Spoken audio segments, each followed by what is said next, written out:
Good evening, ladies and gentlemen, and thanks for joining the Mphasis Q3 FY 2026 earnings conference call. I am Dovan, your moderator for the day.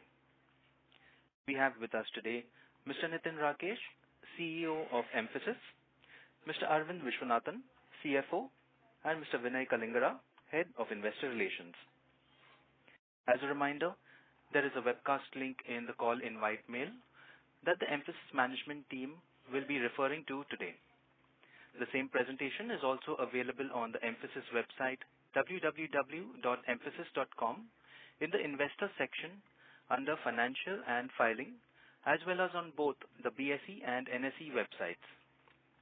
Request you to have the presentation handy. As a reminder, all participant lines will be in the listen-only mode, and there will be an opportunity for you to ask questions after the presentation concludes. Should you need assistance during this conference call, please signal an operator by pressing star and then 0 on your touchtone phone. Please note that this conference is being recorded. Before we begin, I would like to state that some of the statements made in today's discussion may be forward-looking in nature and may involve certain risks and uncertainties. A detailed statement in this regard is available on the Q3 results release that was sent out to all of you earlier. I now hand the floor over to Mr. Nitin Rakesh to begin the proceedings of this call. Thank you, and over to you, Nitin. Thank you, Neerav. Thanks everyone for joining the call this evening. Hope you all had a great start to the new year. The past year has been an interesting one, especially in light of the multiple changes in the environment, as well as some exciting developments in the technological landscape, with AI leading the way with the new tech stack under deployment. The nature of technological shifts underscore that every business is looking for opportunities, not only to get higher efficiency using AI, but more importantly, to reimagine the entire business model to stay relevant to their end customers. Clients are recalibrating the classic managed services constructs as outcomes for plans to become more important than effort-based services. Tech orchestration takes over early solution design, and digital AI agents augmenting human workers becoming the norm. While seemingly disruptive, this also brings about one of the most exciting growth opportunities of our generation, especially for companies such as ours. Size and scale is no longer a disproportionate asset for our competitors. Technical competence and the ability to provide solutions that align with client outcomes using the blend of software, for example, AI agents, and services, which are people-based, become the key differentiator. We are seeing this duality playing out. While there is deflation of traditional people-based service models, there's an extremely healthy appetite for AI-led tech solutions and AI efficiencies. While there is strong desire to undertake significant estate reduction and rationalize service partners, there is an extreme focus on bringing in partners to build the AI stack, establish governance and guardrails while doing so. While some clients are already running pilots on agentic AI, others have progressed to scale deployments. The need of the hour is a platform approach that orchestrates multiple AI capabilities across the entire enterprise IT value chain, from modernization and deployment to operations, observability, and governance, underpinned by a living, breathing layer of connected enterprise understanding that unifies data, systems, and processes to proactively optimize, modernize, and transform business and IT operations. What we are seeing is AI adoption, capability, and value creation happening simultaneously. To address this opportunity, we built and launched a flagship market-leading AI platform, Mphasis NeoIP, that is capable of all this at scale. Before we go to how NeoIP is gaining traction, let's take a moment to reintroduce Mphasis NeoIP, our AI intelligence platform integrating multiple Mphasis AI solutions. NeoIP enables organizations to continuously evolve rather than engage in a one-time transformation program by making enterprise knowledge machine understandable. Automate complex decisions, predictions, and prevents issues before they occur, and drive sustained innovation. Empower CIOs and business leaders to shift left, embedding intelligence early in the software and operations life cycles to create self-healing, resource-efficient systems that learn and improve over time. And finally, integrate evergreen business intelligence with AI-assisted implementation, fostering continuous learning and evolution with every subsequent initiative. The platform creates a connected, data-centric environment where AI and human teams collaborate to plan, build, and manage transformation. Neo IP includes solutions across the relearn to build to run value chain of IT services. To name a few, Mphasis Neo Theta helps organizations overcome challenges of modernization through full transparency of the relearning process and creation of a comprehensive knowledge graph that constantly evolves throughout the lifetime of client's journey. Mphasis Neo Sabha for agile AI agents that for quality product-driven definition and user story elaboration.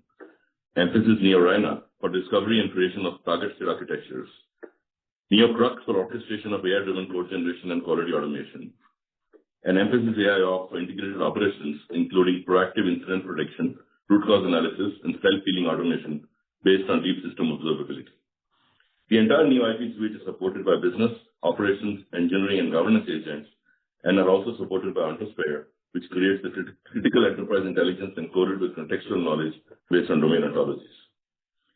Mphasis Neo IP has accelerated record deal wins along with record pipeline of deals for us. Neo IP is designed to help enterprises start anywhere and scale everywhere.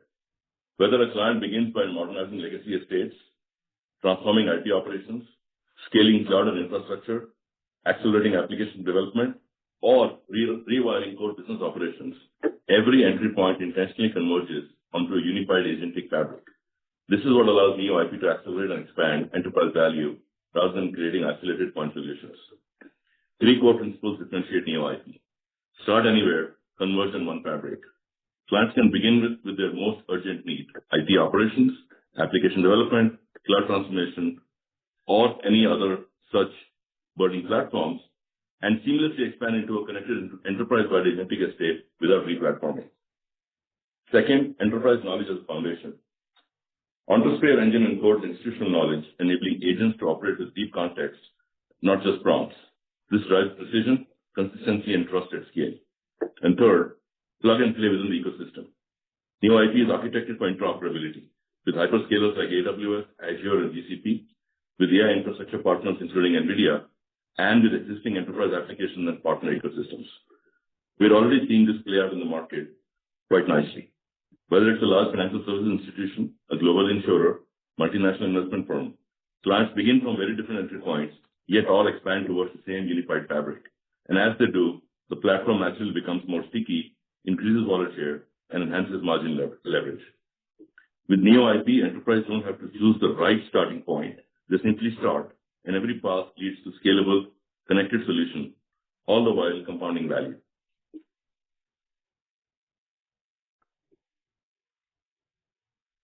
Neo IP is supersizing deals, and we are seeing good customer penetration across existing customers and prospects.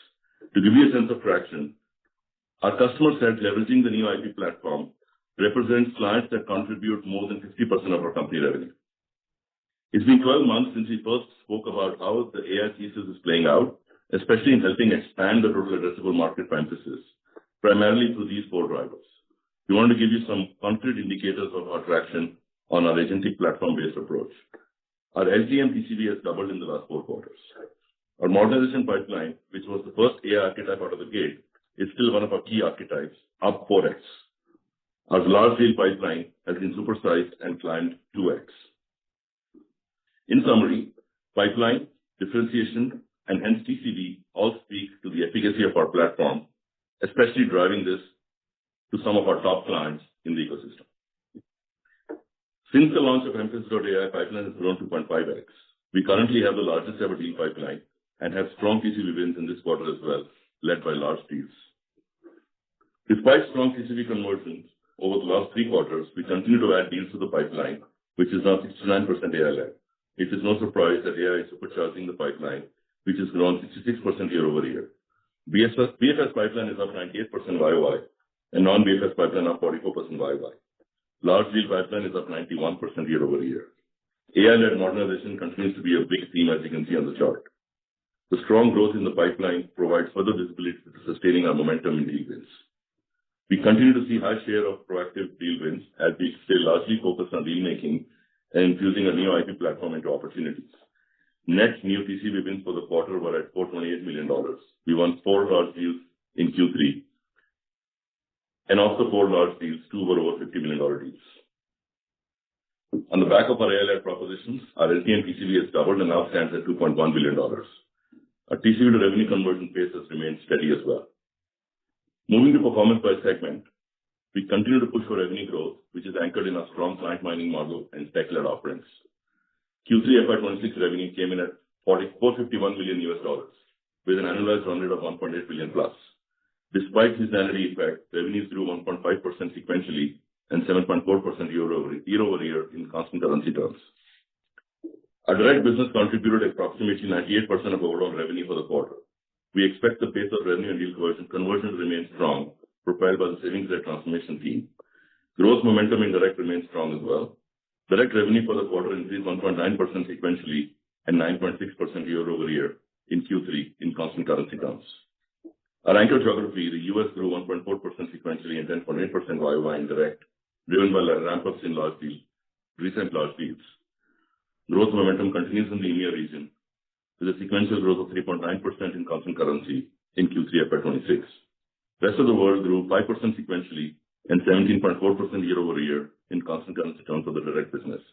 This growth is partly driven by increasing presence in the GCC ecosystem, with some of the deals with global accounts being structured in the India geography. We are pleased to note that all geographies contributed to strong sequential growth this quarter. Our core service line, enterprise apps, now contributes to 75% of overall revenues and has increased by 3.7% sequentially this quarter. Direct apps growth is driven by AI-led modernization deals. ITO service line for direct also delivered YOY growth of 9% in CC terms, led by a ramp-up of deals that have integrated build plus run components. Moving to our vertical performance, BFS and Insurance verticals continue the growth momentum. At an overall company level, BFS has grown 14.8% year-over-year. Overall YOY growth for BFS was impacted by the ramp down of our ATM business in India. Direct BFS grew 2.5% sequentially and 18% year-over-year, largely driven by wallet share gains in existing accounts and continued strong execution in new account wins. Insurance vertical continues the growth momentum with YOY growth of 36%. The vertical grew 8.1% sequentially and 36.6% YOY in constant currency terms. Combined, our BFSI vertical performance was a strong 3.7% sequential growth and contributed to 66% of revenue. TMT vertical sequential performance was impacted by seasonality, but still registered a strong year-over-year growth of 20+% in our direct business.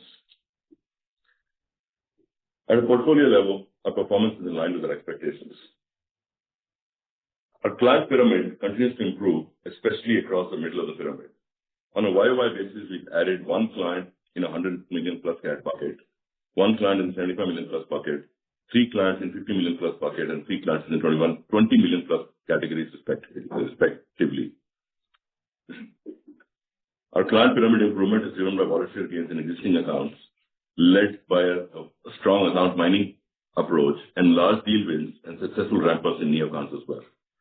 On an LTM basis, our top 10 accounts grew 11.8% YOY, and the next 20 accounts grew 13.5% YOY. Top 10 accounts grew 3% sequentially, and the next 20 accounts grew 5.7% sequentially in Q3 FY26. Last quarter, our top client sequential growth was better than the company average. In the current quarter as well, the top client sequential growth is better than the company average. We are not seeing any AI deflation impact due to our positioning as a transformation partner, leveraging our new IP platform, which is helping us participate even more in the customer spends than we did in the past. Moving to our quarterly financial metrics, we delivered to our philosophy of maintaining margins in a stated band while making investments for growth. EBIT margin remained stable at 15.2%. Operating profit for the quarter grew 2.2% sequentially and 11.6% YOY to INR 6,089 million rupees. In Q3 FY26, our P&L includes an exceptional item of INR 355 million as a result of changes in the labor laws. Excluding the impact of exceptional item, EPS grew 9% YOY to rupees 24.6. Operating cash flow generation was $43 million for the quarter in Q3 FY26. DSO for the quarter was 91 days, an increase of 2 days QOQ. This increase is primarily due to unbilled receivables pertaining to milestone contracts. And as highlighted over the past quarters, it is very much controlled and planned to align with deal constructs, since we have seen large corresponding TCV win growth rates. We expect DSO to trend progressively down over the course of 2026 calendar year. we had good growth momentum in Q3, driven by conversion of our strong deal wins to revenue. We achieved growth of 1.5% sequentially and 7.4% YOY in CC terms, while direct business grew 1.9% and 9.6% YOY. Growth was led by BFS and Insurance verticals, supported by a steady ramp-up of large deal wins from the recent quarters. BFS grew 2.5% sequentially, Insurance grew 8% sequentially, and the combined BFSI vertical grew 3.7% sequentially in CC terms. We also had strong sequential growth across all our geographies. Pipeline is at record levels with 66% growth YOY, of which 69% is AI-led pipeline, reflecting the strong interest in our Neo-IP platform offerings. Despite large conversions, large deals pipeline is up significantly at 91% YOY, further providing us runway for future deal activity and growth. We had strong net new TCV wins of $428 million, including 4 large deals, 2 of which are $50 million plus. LTM TCV at $2.1 billion also gives us a strong track record to build on. We maintained our margin discipline within the stated band while investing for growth.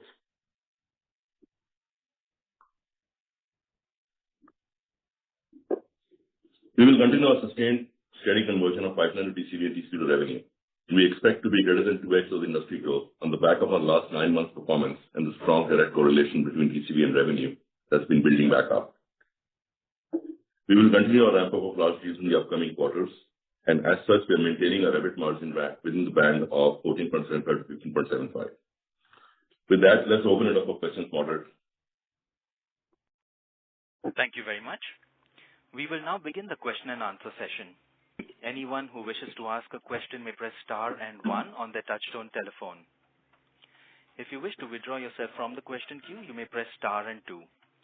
Participants are requested to please use handsets while asking a question. Ladies and gentlemen, we will wait for a moment while the question queue assembles.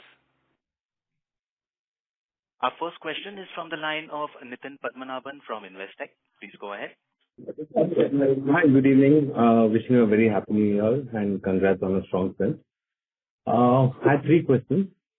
The first is, in the deals that we execute with a combination of humans plus agents, do you believe margins can be higher?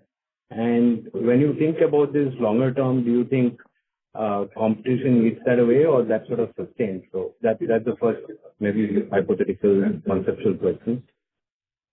The second is, considering the strong deal wins and the ramp up of those deal wins that need to happen and the recovery from furloughs, do you think that Q4 could be the strongest sequential quarter for the year? And finally, just a question on why is the debt sort of consistently increasing? So that's the final. Yeah, thank you. Sure, Nitin. Thank you for that. I'll take the first 2 questions, then Arvind will answer the third one. If I understood correctly, your first question was that if we are seeing deals being infused with AI, do we have room for margin expansion? Is that correct? Yeah, in the context of humans plus agents, and yes, in that context, yes. Got it. So, I think the short answer is it definitely provides us some operating leverage as we start infusing agentic approach into the deal, because what we're really doing is eliminating a bunch of human effort and crashing down not just the effort, but also the timeline complexity and the accuracy rates are helping with that. So the approach will definitely mean that we have operating leverage, but more importantly, what we're doing today is using that approach to unlock deals that probably were so far either too complex for customers to undertake or too prohibitive from a budget standpoint. As we create enough proof points and lighthouse programs, our confidence and our ability to drive forward a rapid deployment will actually help. I think in some archetypes, especially around modernization, we have a very clear idea of what the value capture path is and can be moved from the way we used to price these to a different model where theoretically we have the ability to price them better. And we are seeing that play out already in a few deal archetypes. But I think it's a little bit early to see that across all archetypes, but that's the direction of travel for sure. Now, the next question from that will be, how much of that do we give back to the customer? How much of that do we keep? I think that's a never-ending debate. But reality being, if you have enough value being created, there's definitely going to be some that you will be able to keep back into your own P&L. And then you can choose to either take it in the P&L or continue to invest. So far, whatever leverage we are getting, we are investing it back in the build-up of the platform. But I think at some point we'll have enough critical mass and scale and proof points to be able to drive this in the direction I just talked about. The second question was around, based on the deal wins, will Q4 be the strongest sequential growth quarter? I think directionally it seems like the answer is yes, because if you remember the guidance we did last quarter was greater than 2x, and if we trend towards that, simple math will indicate for this to be the strongest growth quarter for financial year 26. Arvind, maybe you can answer the third one on that. So Nitin, if you look at, right, while borrowing has gone up, the gross cash balance has also gone up. The reason we do borrowing is more in terms of mismatch in cash flow between the geographies. And we had a couple of payouts from an acquisition purchase consideration, which was deferred, came through in this quarter, and we used temporary financing, short-term borrowing to do that rather than send money from India, given the arbitrage of interest rates vis-a-vis what you earn in India vis-a-vis the borrowing cost.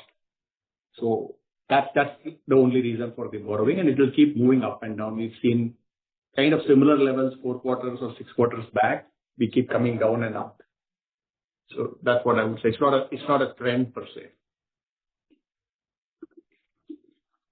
Oh, perfect. That's very helpful. Thank you so much, and all the very best. Thank you. Thank you. Our next question is from the line of Sulabh Govila from Morgan Stanley. Please go ahead. Yeah, hi. Thanks for taking my question. Am I audible? Yes. Sir, you are audible. You may proceed. Yeah. So I had 3 questions. So maybe I'll list them out together. So the first is that in this particular quarter, I just wanted to understand that from your own expectations perspective, how did this quarter pan out versus what would you have thought at the start of the quarter? I just wanted to understand if there were any surprises that you witnessed during the quarter. And the second is that with respect to the top 10 client bucket, is there any particular subsegment or any client situation where one should expect any sort of volatility in the coming quarters? So just wanted to check that. And the third bit is the increase in headcount on the BPO front that you saw. Should one expect any near-term tailwind because of that? Sure, Sulabh. I think the question around did Q3 pan out as expected, I think if that's related to the fact that was seasonality in line with expectations, the answer is yes. Other than that, I think every quarter there are some surprises. As you know, this is managing a business will always have been able to manage things, but from a seasonality perspective, it panned out pretty much the way we thought it was going to pan out. So as such, there's nothing to call out in Q3. Again, we are pleased with the fact that following up on 2 very strong TCV quarters, we had another above average TCV quarter compared to our historical averages. So I think we're pretty happy with that. On the client subsegments, at this point, as I mentioned in the last quarter call as well, we are not seeing any significant or even apparent reasons to call out a subsegment that may be in stress or a segment or a client that may be in stress. There are no known headwinds at this point in time, which is why you're seeing all the categories of top 10 and next 20, both on a QOQ and a YY basis, actually delivering good growth across all geographies as well. So I think we feel good about the position we've built with our top 25, 30 customers, and that is reflecting again in the client pyramid, which has moved quite well in the last 2 quarters, and that's showing up in both YY numbers and sequential numbers in terms of the buckets that clients are progressing through. The third one around headcount increase. Again, I think we indicated that we are starting to see some life of activity, especially with the interest rate environment. So that's one part of the segment in the BPO headcount where we have seen some increase and inflow. We also now, talked about a deal that came out of an existing customer where we are actually setting up a mortgage origination unit linked very much to an agentic AI approach. That's kind of, think of that as a first lighthouse client for an agentic AI-based origination platform that we are launching. And as we ramp that up across other customers, we'll probably see additional benefits. But I think the environment has been stable. A little bit more work to be done to see through tailwinds, but there's definitely upside risk if those tailwinds appear. But we're just making sure that we have the pipelines available to be able to actually capture the demand because we are seeing the indications coming through. Understood, sir. Thanks for taking my question. Thank you. Our next question is from the line of Sudhir Guntupalli from Kotak Mahindra Asset Management Company. Please go ahead. Hi, Nitin. Thanks for the opportunity. My first question is, any signs of change or improvement you are seeing in the discretionary spending side with the short cycle projects and all? Sure, Sudhir. I think, again, over the last couple of quarters, maybe a year, I've actually said that discretionary spend as we knew it is unlikely to come back in the same shape and form. Way we are seeing spends today is for the, first and foremost, again, it's too early, but within 3 weeks into the new year, it is very apparent that spends are going to be stable to slightly up this year. I don't think any clients in a mode that they will see a reduction in total spends. What is also clear is there is going to be a reprioritization of spends because they have to free up money in investing in the AI fabric, whether it is stack, whether it is migration to the stack, deploying new agents, software spends. So I think that there is new spend available. There is money being spent on new build-up of the new stack. If you're aligned to that, to capturing that spend, you will see net new spends available to you as a provider. On the other hand, if you're on the other side of the trend where you are actually going to lose more than you will gain because efficiency will eat into a lot of the work that you do for that customer, then it's going to be a difficult situation. In that case, you will have to find a way to get behind where the spends are moving. So I think the discretionary, spend question is a little bit more nuanced at this stage, given just the early phase of deployment of the AI stack and fabric, and extreme focus on driving efficiency using AI while they build up the stack and start spending money on the other side of the house. So again, based on our numbers and our deal flow, you can clearly see that we are actually gaining more, whether it is consolidation, driving large deals through ADMS, infra transformation, operations transformation, modernizations, and so on. So I think it's a very interesting time, and we are very pleased with the fact that we've been able to use this as an opportunity to play the challenger role and open up areas where we were not competitive earlier because of price or scale or size. And secondly, on BFSI, impressive to see very strong performance despite this being the most furlough impacted quarter. So your deal ramp-ups that you are expecting over H2, is there any pull forward impact into the December quarter, or it was panning out as expected earlier, so there will be some push-up in buoyancy in terms of BFSI deal ramp-ups in Q4 as well? So Sudhir, it's very difficult to kind of look at every quarter and have a straight line. For example, last quarter, I think some of you had a question around the fact that BFS didn't grow sequentially, but remember it was growing so strongly for the past few quarters. So I think the direction of travel is very clear. We are very confident based on the pipelines that this will definitely be one of the leading growth verticals for us, both across banking and insurance. But given just the pipeline and the flow, I think we feel good about where we are. As such, there was no pull forward or anything to call out. I think we are just executing the order book and busy in converting the existing pipeline into deals. So we'll just continue to focus on that. So as such, based on the question I answered earlier around Q4, I think you can see from there that we are expecting a pretty stable outlook in terms of the direction. Fair enough, Nitin. Just last bookkeeping question from my end. Possible to call out the impacts of furloughs this quarter?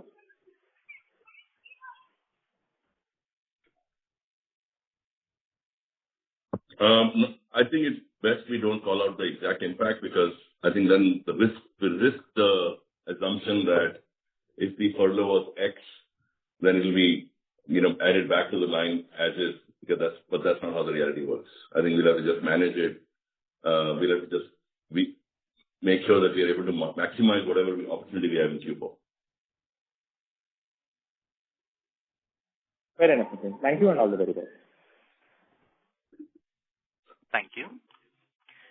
Our next question is from the line of Vibhor Singhal from Nuvama Equities. Please go ahead. Yeah, hi. Thanks for taking my question. And congrats on a very solid performance in our seasonally quarter. So Nitin, got two questions for you, and then we one follow-up for Arvind.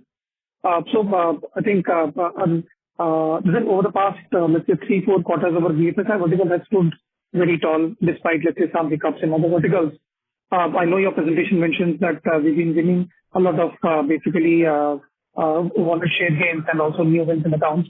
But in the vertical as such, over the past, let's say 2 to 3 quarters, have you seen any change in the industry dynamics in terms of, let's say, the demand picking up, any green shoots in terms of, let's say, more of discretionary spend coming back, any specific call out on regulatory spends maybe going up in either banking or insurance vertical, which could help us sustain this growth momentum in the coming quarters, apart from, of course, the deals that we have, but which should maybe further this momentum in terms of deals as well as revenue growth.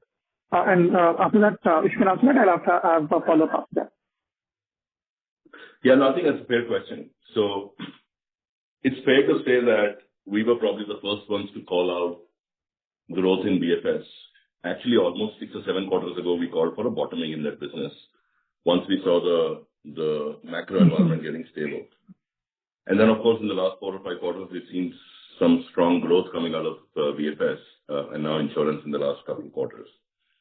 2 things have happened there. One is, in general, the banks and financial institutions have been in a pretty strong earnings environment in the US especially, even in Europe as well, because the NIMs were so high that they were actually sitting on record spreads.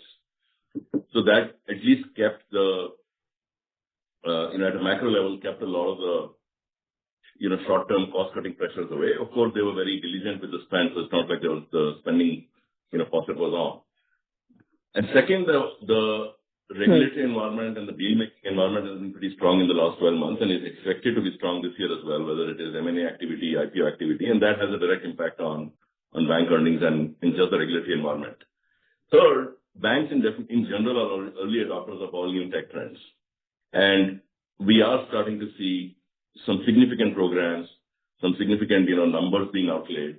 Some of them are coming from internally repurposed spend, and some of them are obviously, additional investments that the banks are going to make in creating a bank-wide AI fabric or adopting, capabilities across the value chain. So I think it's a little bit of a nice complement of things that have happened in the banking space and has been a good space to play in over the last, 12, 18 months. And positioning-wise, having the engineering positioning, having the ability to drive some of these solutions around transformation has definitely helped us gain, I would say, a disproportionate share as this spending has recovered. And we still see room for that as we go forward. Insurance is a little bit different and nuanced, depending on what segment of insurance. But life and annuities, for example, is very interestingly poised because there's going to be a tremendous amount of effort on integrating the distribution with the wealth distribution. So that overlap is starting to play out quite nicely. P&C, I think, has had a little bit more of a trouble because of the high claim ratios. So efficiency is number one in focus there. And then, of course, European insurance business has done well as well, purely based on the power of a proposition. So we feel good about that segment in general, as well. Got it. That was really helpful. My second question, Nitin, was our deals have been very strong over the last 4 quarters, almost double of the preceding 4 quarters. Now, the presentation also shows a good correlation between the revenue growth and the deal growth. But if I look at the absolute amount, I think we've been reporting even in this quarter, our deal win growth was more than 20%. Last 2-3 quarters, it was like almost double on a Y-on-Y basis. Shouldn't this kind of a strong deal win should have led to a much higher growth in terms of Y-on-Y? Are there some of the deals that we won over the past couple of quarters, are they yet to basically ramp up and start executing, and we could possibly see an acceleration of growth when those deals start coming in? I know there's a correlation, but I think the gap between the Y-on-Y growth rate on deal wins and the revenue growth seems to be quite too high. I know it's not a straight away mathematics, but if you could just explain anything on that front, that would be very helpful. Yeah, I think part of the reason we started publishing the correlation is because we think the correlation is going to continue to improve, given that we are not seeing any client-specific issues that we did see in the early part of 2025. So that's probably the biggest delta between TCV, because this is net new TCV growth. Not all of it will translate into company growth, because company growth is the net revenue that you see growth based on all your ramp-ups and, of course, ramp-downs. So I think there is some of that playing in. Again, by simple math, if you guys can do the same math, you eliminate the impact of one vertical on the overall growth, our actually revenue growth is mid-teens. Is well past mid-teens already. So I think we just have to be patient. We have just continued to focus on driving deal wins so we can grow around that particular issue. That issue is now behind us. We called for bottoming last quarter. It has bottomed. So we definitely expect the deal wins to continue to accelerate the growth. And that's I called for that in my script as well. Right. So the deal wins that we had won, they are progressing as per your expectations, or do you think they could ramp up further in the coming quarters? I think there's more room to go. Not all, they are converting, but these are transformation deals. Okay. If you sign a $100 million deal and it's a 5-year deal, you may not see, the exact $5 million in the first quarter of the deal itself. It might take you 2 or 3 quarters to get to that run rate. So, but that's just the nature of the business. I'm not telling you anything you don't already know. Fair point. Just one last question, a bookkeeping question for Arvind. Arvind, in response to Nitin's question in the beginning about the debt and the cash. Now, while the debt has increased significantly, let's say in the last 4 quarters, the cash is almost the same number. So if there was, let's say, as you mentioned, that the debt had increased just to pay for the acquisition, that it was a timing mismatch, the cash should have increased. The cash stands at 3,600 crores, which was pretty much 3,500 crores last year. So, I mean, in the last 4 quarters, we haven't added much cash, but we've increased the debt a lot. So if you could just explain that, what am I missing here? So we had given a dividend of close to $130 million. So you need to factor that from your cash analysis. Of course, and that will kind of give you. But that's every year. That we gave last year as well, the year before. Yeah, but obviously when you compare last year to this year, right, you will see that the dividend has got paid now not paid now in the sense paid in July end. So you will see that as a cycle going up and down. We paid more dividend also than the year before. We increased our dividend. And there is also acquisition payouts that has happened. So one needs to look at it from an operating cash flow, but if you do M&A and there are certain payouts on contingent considerations or past M&As that are getting paid now, those need to be factored because those will obviously reduce your cash. So the 2 elements you need to look at outside of the norm. One is the incremental dividend. 2 is all kinds of M&A related payouts that have happened over the past 1 year. And if you normalize for it, then that will explain. And some of these are contract acquisitions, not just the typical M&A. Got it. I'll probably take the detailed explanation offline. But thank you so much for answering my questions and wish you all the best. Thank you. Our next question is from the line of Sandeep Shah from Equirus Securities. Please go ahead. Yeah, thanks for the opportunity and congrats on a good execution. Nitin, the first question is, what would be the penetration of the client in terms of modernizing the application with the Gen AI or LLM or the agentic AI? Just wanted to understand, do you believe clients are becoming more confident to touch the legacy which they were not earlier in terms of modernization now in the AI world? Order of magnitude difference in the level of confidence and the appetite for three reasons, to be honest. One, the programs are, if you were to do a similar modernization program 2018-19, and we've done many of those, the typical execution period used to be between 5 and 7 years to retire any decent sized monolith application, right? 25, 30 million lines of code, 40 million lines of code, or an application that was really old, even if it wasn't that large a monolithic. It was just because the biggest complexity there used to be relearning or reverse engineering their application from a logic standpoint.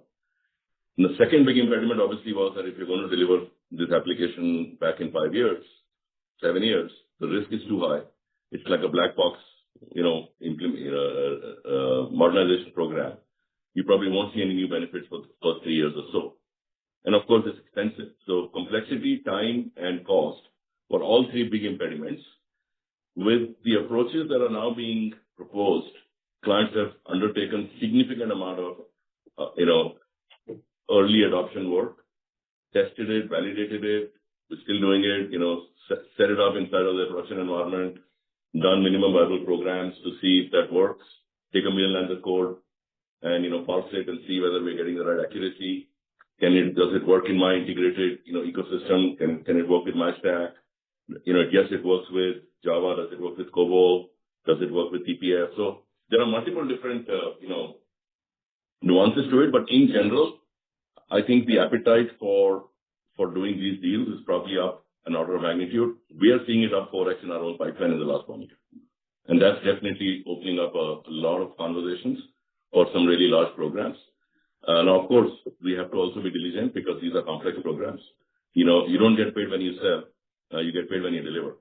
So it's a combination of making sure that we understand the complexity and we undertake it in areas where we have a high degree of confidence, whether it's a domain or it is in a subdomain, right? So in banking, yes, we are comfortable in multiple domains, but there are still other areas where it will require a lot more investment for us to be able to have the same level of execution capability. So that's the way to think about it. Market is absolutely opening up. Partner channels are buzzing as well, whether it is hyperscalers or other partners. And I think it's a good time to take this proposition to customers because there is appetite to listen to new ideas and potentially construct these. Okay. So if demand picks up, especially in BFSI, given application is 75% of our revenue, we could be one of the biggest beneficiaries. And just in the coming quarters, it is fair to assume that we can have a broad-based growth because there is no portfolio-specific issues, even outside furlough. The furlough would be recouped in TMT as well. And question, Arvind, to you, I think it's good to see that your DSO also includes contract assets. I think none of the many other vendors does not include in the DSO the contract asset. And just on the hedging, Arvind, wanted to understand, because if I look at your EBIT margin X of hedging, we are already approaching closer to 16%. So can you guide us what to model in terms of the hedging? I do agree rupee is depreciating, but any view in terms of average hedge rate, its benefit in the near term and then the longer term? Yeah, so let me just address your comment around the broad-based growth. I think if you look at current quarter, it was pretty broad-based and across vertical segments and geographies. I think we have some more work to do in a couple other verticals. As we fix that, we are very much focused on driving a broad-based company-wide growth. And again, TCV pipeline to TCV to revenue. So all said and done, pipeline is the lead indicator of that. And I think we are quite pleased with the progress we've made in the last 3 or 4 quarters on that front. Arvind, can you talk a little bit about that? Yeah. So Sandeep, we have a reasonably consistent hedging policy, which we hedge about 80% for the next 4 quarters and, and a lower percentage for the 4 quarters after that. So I don't think you will see a lot of change in terms of the benefit flowing into the P&L for rupee depreciation, at least for the next couple of quarters. And then, you will start seeing that play out positively after that. Obviously, from the time we have announced results from a mark-to-market standpoint with December 31st to now, rupee has further moved, right? So it's becoming a little dynamic. But I think we are sticking to our hedging policy. I would say that you will see over a medium term this flow in, but you will not see too much of it flow in the next couple of quarters for sure. Yeah. Thanks. Just Nitin, the question on the application modernization. If the market opens up, we could be one of the biggest beneficiaries because of skewness towards application as a portfolio. I think the market is really very, very big. So I don't know whether we'll be one of the biggest beneficiaries, but we'll definitely be one of the leading contenders to take a lot of that work. And we're also very focused on putting together the ecosystem. Yeah, I think the last thing I want to make is we're also very, very focused on stitching together an ecosystem that will be required to win in that space, because that isn't something that you can just do, by yourself. You will need an ecosystem of tech providers, cloud providers, infra transformation partners, and so on and so forth. So context and complexity will require us to build that ecosystem. So stay tuned. We'll make some further announcements as we go forward on how we are building that ecosystem to tap into the modernization opportunity itself. But thank you for the question. Great question. Thank you. All the best. Thank you. Our next question comes from the line of Manik Taneja from Axis Capital. Please go ahead. Hi, thank you for the opportunity. I hope I'm audible. You are audible, sir. You may Yes, a little bit jumbled, but if you can just to prod you further with regards to the medium-term growth outlook. Through the course of FY26, you continue to see steady performance in financial services. You did have the headwind of the logistics of one of the larger major customers through the year. If you think about now or the foreseeable future, how should we be thinking about growth construct across industry segments? Does the BFSI momentum hold steady or intensify further? And then how do the other industry segments play out? If you could talk about the fact, especially given in the past provided color around H2 being better than H1 or FY26 being better than FY25. So if that construct would be great to get your views on that. Yeah, I think we will give you more color on FY27 as it compares to 26. I think we were clear that 26 is likely to be better than 25, despite the headwinds that we were seeing. And that should give you a confidence in the fact that you can see how the rest of the business has performed. And that's a good template to kind of at least assume will continue to happen in FY27 as well. So again, too early to tell you what FY27 color will look like, but I think you can see over the last 2-3 quarters of performance that we've truly turned, our aspiration into some real numbers.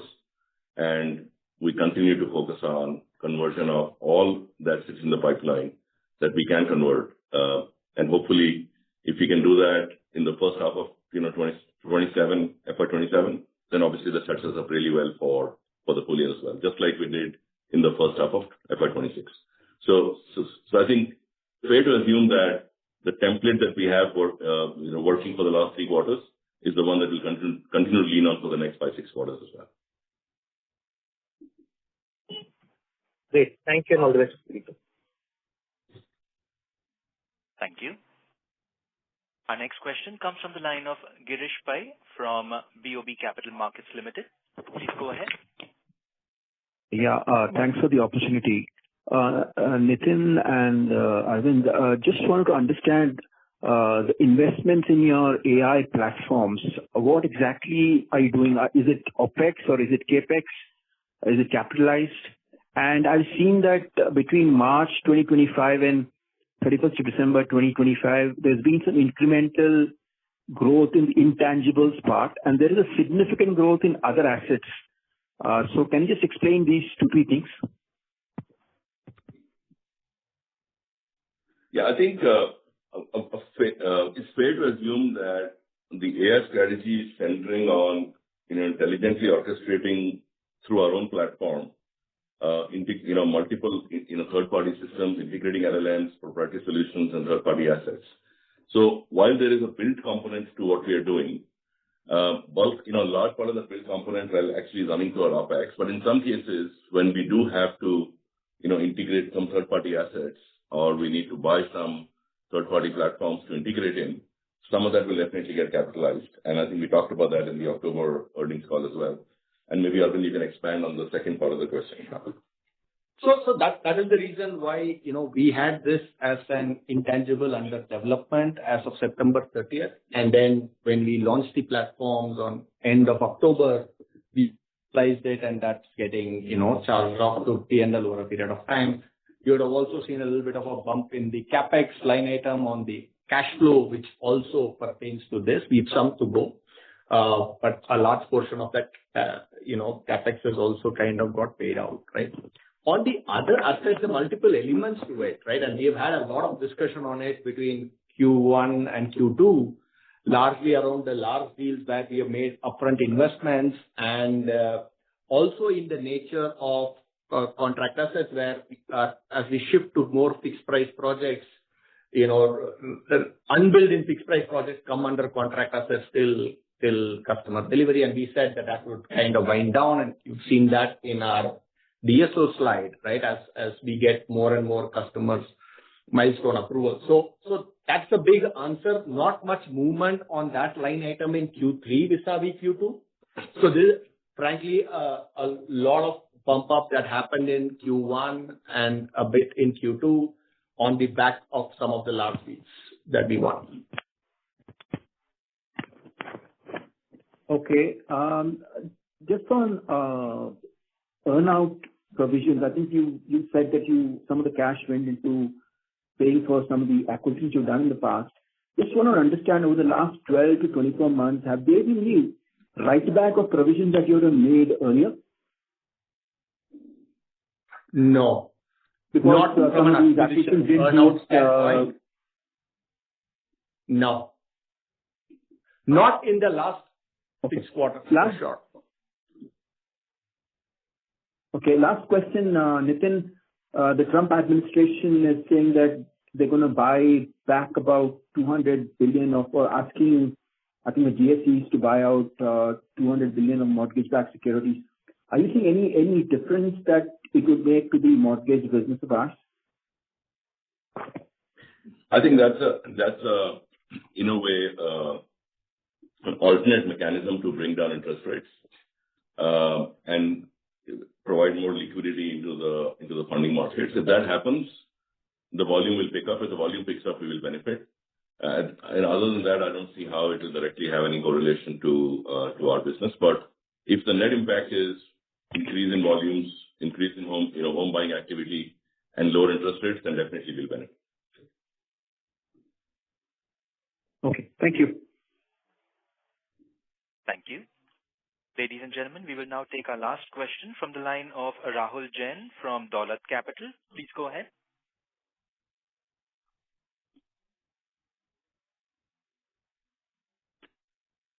Rahul Jain, your line is unmuted. You may proceed with your question.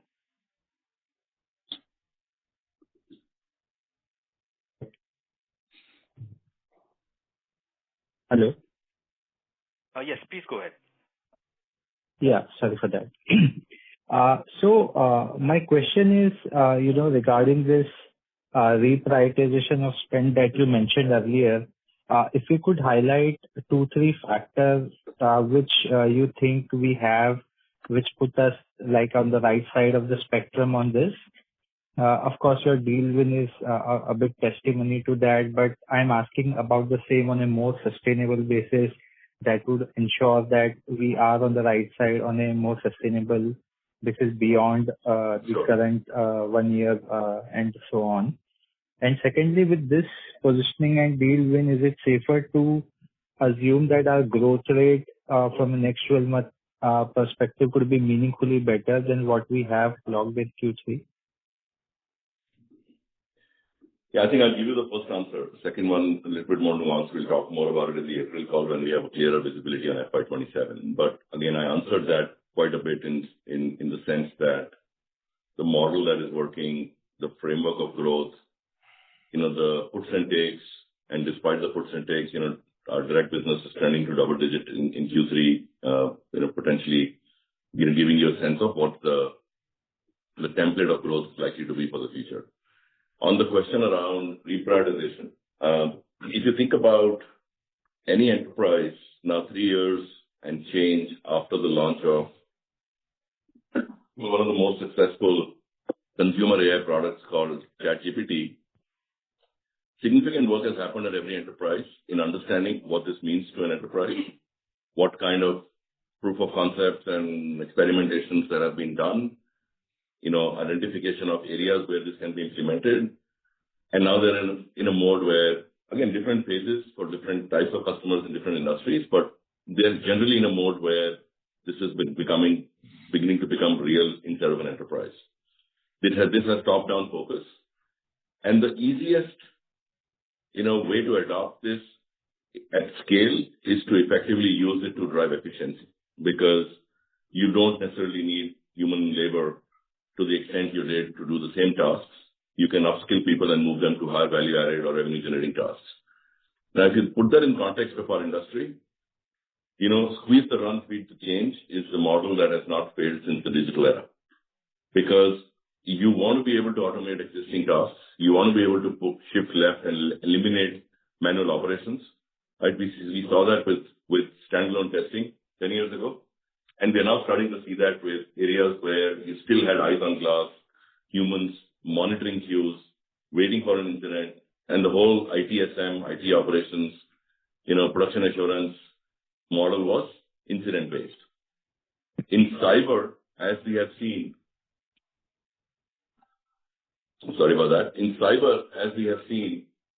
a lot of this has gone pre-incident and has to be done in a highly automated manner.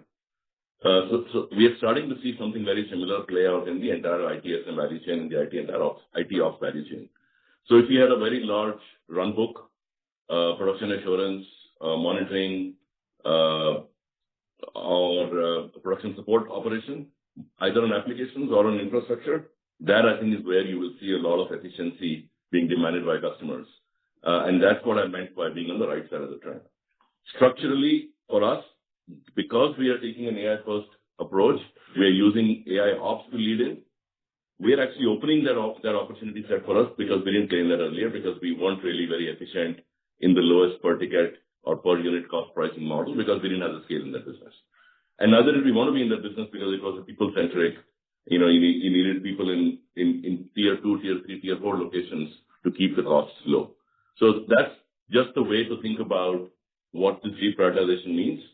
Ability to orchestrate tech and use tech to drive outcomes is what's opening up these opportunities. So for us, we definitely think it is not a 1 or 2 or 3 quarter phenomena. It is something that we are structurally trying to capture using Neo IP as our platform.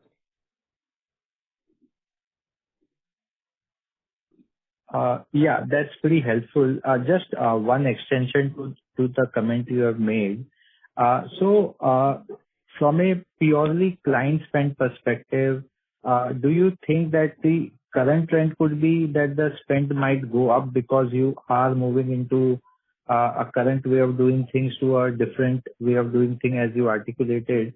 But on a net basis, from a 2, 3, 4 year perspective, the absolute spend itself could shrink because of the level of implementation of AI. And then it will all be about market share gain and rather than the spend gaining from the spend expansion.